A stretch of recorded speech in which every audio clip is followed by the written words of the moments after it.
stay safe. I have a message, an image that came in, and so I'm going to relay that, and that's going to set the tone for the foundation of this reading, and then we'll go into the energy for the spread that I have laid out here. So, first of all, I see you kind of, it looks like a medieval knight, but it's somebody who's like maybe like a squire, and I see a tower, and so you're in a field. There's a tower. So you're in a field. You're in a field, and there's a tower right there. And it seems to me like you live in that tower or you train in that tower. But I see you kind of you walk out into the field, and there's like grains and wheat, and you're just running around having fun doing your cartwheels, kind of running around. I see you alone, and then far away there's like the woods, and then there's this person. It's not a menacing person. There's a person on a horse, and they're charging towards you. And when you see them, you automatically run back into your tower and you lock the door. And then that person on the horse, they go away. And then when you see that they've gone away, then you come out and you play around your tower. And then you might even taunt the person on the horse, and then they come running back to you, and then you run back into your tower. So that's the message I'm getting. And the tower stands for safety. It stands for like this safe refuge, or this place of haven where we can always come back to when life deals us a blow. And I feel there is a sense here where it can feel over time like your geographical location might be very, very limited. So let's just say, okay, if the tower is in the middle, right? You're bounded by the circumference, like you can only roam so far, okay? Because it's a place of refuge. So you can always retreat back to it. So you are only going to be able to, venture so far away from it before you start to feel that sense of anxiety, like, oh no, am I going to be able to run back in time? If it rains, am I going to be able to make it without getting wet? If there's somebody chasing after me, and they're on horseback, and I'm on, I'm running with my legs alone, am I going to be able to get back before they catch up to me? So there's an element here about being bounded by your geography.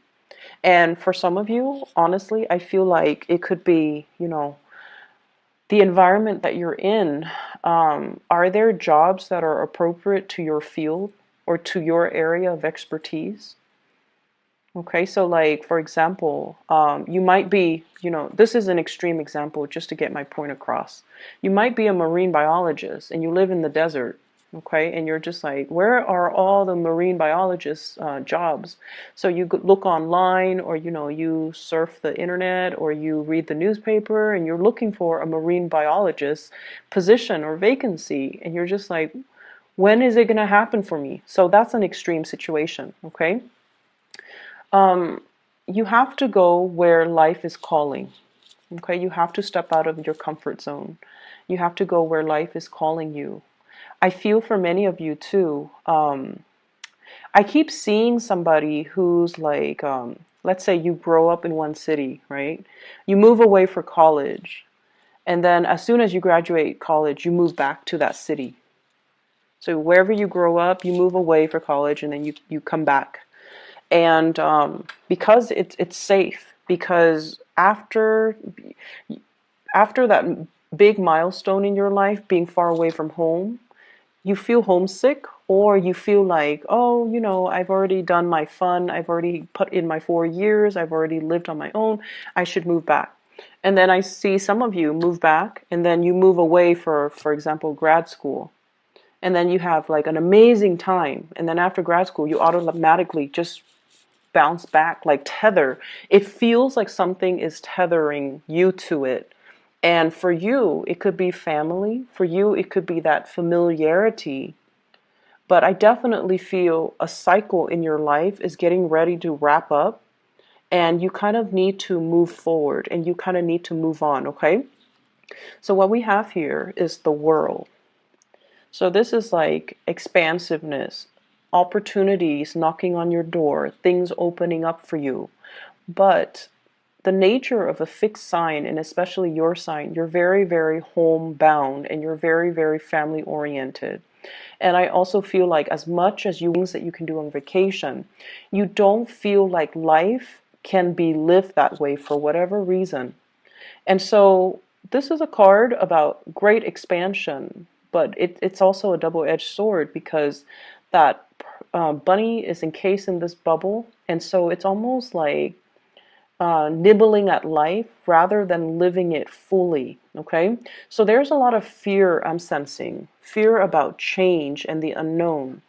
You have a travel opportunity coming up here. So the chariot usually indicates to me some travel over land, relocation, and things like that. But you are very conflicted, okay? Emotionally, you're very conflicted because once again, there is my place of refuge, but there's like a whole world of opportunities out there for me. And so I feel like the time period where you are keeping yourself, within like that 10-mile radius, kilometers, whatever you want to call it, there is a radius. And for whatever, it's self-imposed. And for whatever reason, you don't feel like you can step out of it. You don't feel it's safe. You are quite fearful, I'm sensing. This is a card about finances. Okay, so I definitely feel many of you are at a point where you are keeping track of how much you're earning. And I feel like this process about nickel and diming yourself, being very thrifty with your spending. And I feel for many of you, you might be saving up for a car, okay, with the chariot card, movement by land. You might be saving up for a car. You might be saving up for a plane ticket. You might be saving up to implement this next major move in your life. And so you're being very thrifty. You're being very calculating with how much money you're realistically able to spend. And you're trying to save up, which is a very noble, honorable thing to do. And feel like you're going to sail over financial hurdles. So whatever you're experiencing right now, keep saving, okay? Put that intention in mind that I'm not just saving just to be stingy. I'm saving because I have these goals in the back of my mind. Whenever we have good intentions and whenever we have a clear objective in mind as to why we are saving, the universe will always give us enough. Okay? So I feel like that's what's happening here. And I feel like for many of you, the staying within that 10-mile radius from your center of refuge is no longer satisfying for you. The jobs might not be available and you need to venture out. And then I also feel like there's this sense of same old, same old. It's almost like I need more. I need more out of life. I feel like some of you might get the spiritual nudge from your guides to kind of venture out. And you feel this sense of like, I'm content where I am.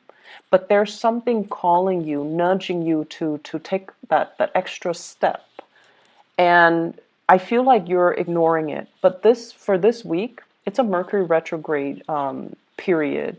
And a lot of the times, plans that we have, kind of thought about, we might have really, tried to, like, flirted with a specific course of action. But then we're just like, no, I don't have the money to do that, or I'm too afraid, or, I'll do that next year. This is a really good time to revisit plans that we thought about in the past, but we never grab hold of. We never really took seriously, okay? And so a lot of the times, Mercury in retrograde can bring a lot of good ideas, especially revisiting past ideas, revisiting past dreams, past just things that you kind of lay on the wayside because you felt like you couldn't do it at the time. So you're getting this nudge, and you're definitely getting some type of a push for you to step out of that comfort zone, for you to find a new place of refuge, okay? And for you to trust that things will be okay. I just need to plan things out well, and then I can, finally break away from this 10-mile radius, and then I can, move on to this next tower that can serve as my next place of refuge. So it's a never ending process, and I feel like it's going to happen for you. So I feel like some of you need to, find new routes. Every time I see this card, this is the Eight of Cups, moving forward, okay? I think of like the dandelion. It's like blown in the wind, and then it carries a seed, right? So wherever it lays down on the land, wherever it lands, it's going to sprout a new seed. So I feel like that's what you have to do. Just kind of trust the process and just allow yourself to get, catch that wind and then move forward, okay? I definitely feel for some of you, you have been dealing here with an air sign. I have the King of Swords in the picture. It's in the reverse position, so there's definitely, I feel like somebody who is a little bit misleading when they communicate with you. Okay, they say one thing, they mean another. And I also feel like this is somebody, I'm feeling like there's a fantasy built up around this person. So let's get married, let's have a family, let's have a child, let's get engaged, let's move in together. For whatever reason, there was this big, big, grandiose fantasy built around this person. And so air signs, Aquarius, Gemini, and Libra. And I also feel like they might have been, they might have another relationship. And there might have been talks even, I'll leave my spouse, I'll leave my wife, or I'll leave my husband, and then we'll start a new life together. Just wait on me and, give me more time, give me more time. So that's an extreme sense, but I do see those conversations between you and a person. And I feel like this is the month where you realize that they're keeping you very tethered. They're kind of like that tower. They draw you back, but they really hinder your growth, okay?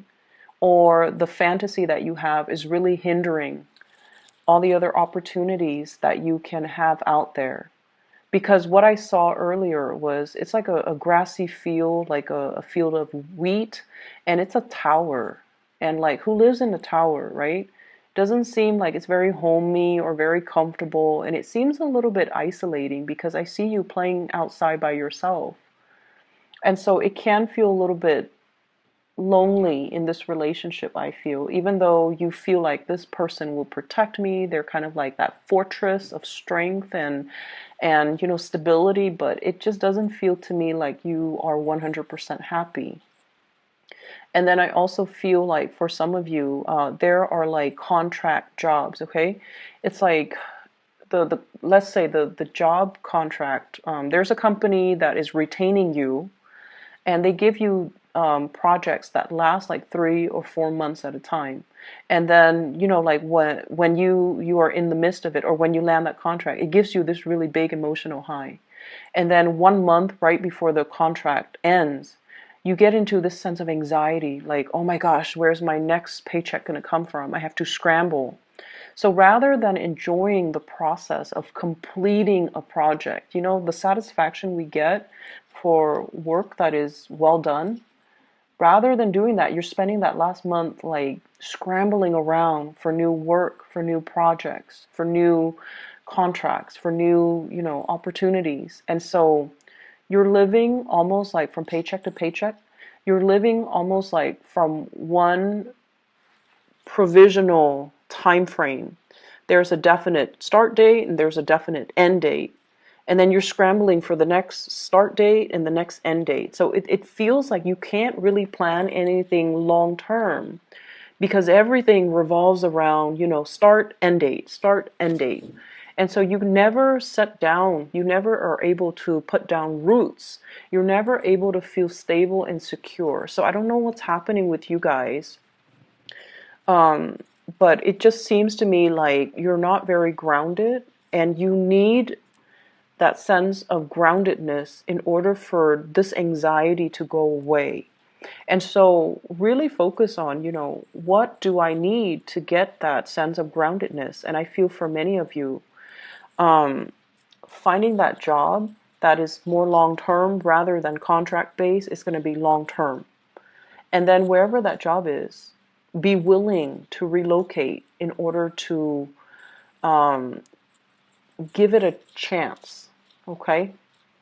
And don't talk yourself out of it, because I feel like wherever you are right now, I keep seeing you outside in the grass, in the field, like playing just by yourself. And it feels to me like we don't need a lot of people in order to be happy. But I feel like it just feels a little empty. And I feel like that's not what a Leo person would want. You shine your brightest when you're in the company of others. And you shine your brightest when you can share your achievements with other people. And especially with the people that you love, you want to be able to share the moment with them, but also see the pride and see the admiration and see the love in their eyes. But it just seems like, just playing alone in that field, it can feel a little bit lonely. Give me 1 second. There's another message coming through. I was trying to figure out, the person on the horse, like chasing you. It I don't see any malice. Like they're not, going to catch you and kill you, or they're not going to hurt you. So it feels like, you were taunting them, and then I feel like it's somebody who is a love interest. So for those who are single, yeah, that makes sense. It seems like it's a love interest, and there is a tug of war. So it could even be an air sign, an Aquarius, Gemini, Libra, and I also feel like maybe even another fire sign, because their energy is like very fast. So Sagittarius, Leos, or Aries. But what I feel though is there's this, game that you guys are playing where you both like each other. One person might already be married, hence that tower, that structure, something that's already built. But you're flirting with the idea. You might not feel emotionally fulfilled in your relationship, and so you might be seeking the attention of that person on a horse. You want somebody to be with, you want somebody to play with, you want somebody to notice you.